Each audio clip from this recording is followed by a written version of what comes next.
Welcome everyone to this week's Xbox 360 video blog brought to you by the BDX community. This week's topic is the new Xbox Live Family Gold Plan, or as we like to call it here, the Family Dashboard. I'm getting my sources of information from the BDX admin team's newsletter, which you can see posted on this beautiful banner we got made behind me. Now, teenagers and children watching this video blog may be in shock soon what they're about to hear and all the types of security their Xbox will soon be under. And that'll be the strict watch of mum and dad, and we're going to explain all this later.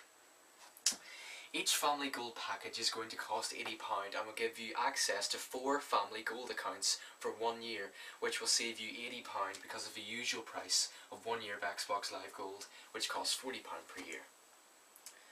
Now, in my personal opinion, I believe it's a good idea for parents who are worried about their children on internet social sites, such as Facebook and all those ones, and want to be able to protect their kids on online video game servers. This £80 deal would be very good and useful to students in college or university who enjoy playing the Xbox 360 because it will save them a ton of money. As a benefit to us old school gamers, it would be an advantage for parents to let young gamers play because it means we have more victims to kill online on Call of Duty and such games. Now, getting back to the point I made earlier about kids being in shock. Parents can now control what kids or teenagers are allowed or rather not allowed to do on Xbox Live. Now, in this picture here you can see a picture of the new Family Dashboard, and it shows an avatar. Beside it's a list of what it is allowed and not allowed to do online. Now, some examples are, now this particular gamer tag is Red Racer, and he is set as a child on the Family Dashboard, and he is not allowed to accept friend requests, he's not allowed to make credit card purchases, he's not allowed to use Xbox Live camera, or allowed to share his profile.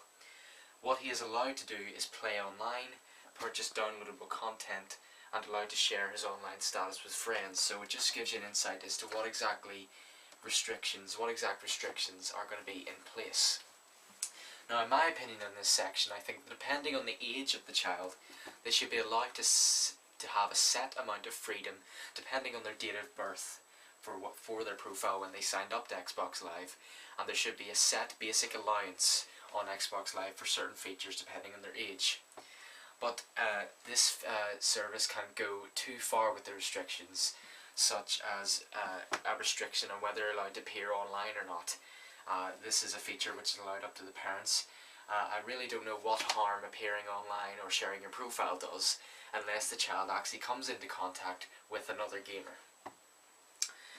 A good feature though of this service is that you can allocate a set amount of Microsoft points one account can have. For example, a maximum amount of points could be 2,100.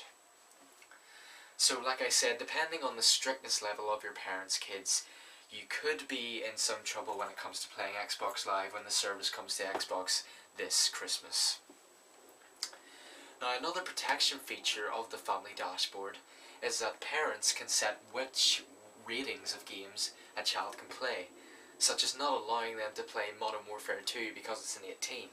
But an exception to this feature is that you can set individual games to be played, even if the rating is over a set limit. So for example, Modern Warfare could be allowed to play, but the setting is a 12. Now, moving on to a section called Online Monitor. This means parents can track exactly what each user's account does. And we are assuming, BDX here, that it is xbox.com that the parents can track you. They can tell exactly what game you've been playing, and it will also tell you the history of any movies or television shows you've been watching. It won't tell you the exact show, but it will tell you what section of Xbox Live you've been using. Well, after all those features, I really don't know if I can squeeze any more information into this week's Xbox 360 blog. This is a very huge addition to Xbox Live when it comes this Christmas, and most of its features are very important to any gamer who's going to be using the service. Xbox 360 has developed so much since it was released in 2005, and it's no longer for just playing video games like the old days. Technology has moved on so much in the past decade, and that has opened up to a whole new world of social connection via games consoles. And we're thinking by the end of this decade, 2010, Xbox Live will be a complete social network catering to all types of users, whether they want to play games or just watch movies or even watch Sky if you're here in the UK. Sorry. I doubt you will require any more information, but if you do need any more detailed information, you can read the BDX Community's newsletter on this topic, and you can see the images of it behind me. But to view this newsletter, you will need to become a member of the site, and you can do this by visiting the website www.bdxcommunity.com and click on the register button.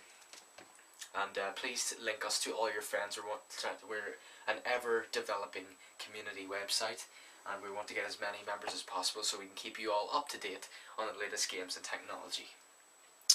Now, as for next week's video blog, we're going to be talking about the developments of Microsoft's Kinect, and we're going to be looking at some games that are going to be coming out for that. And don't also forget to check out PlayStation 3's video blog for this week.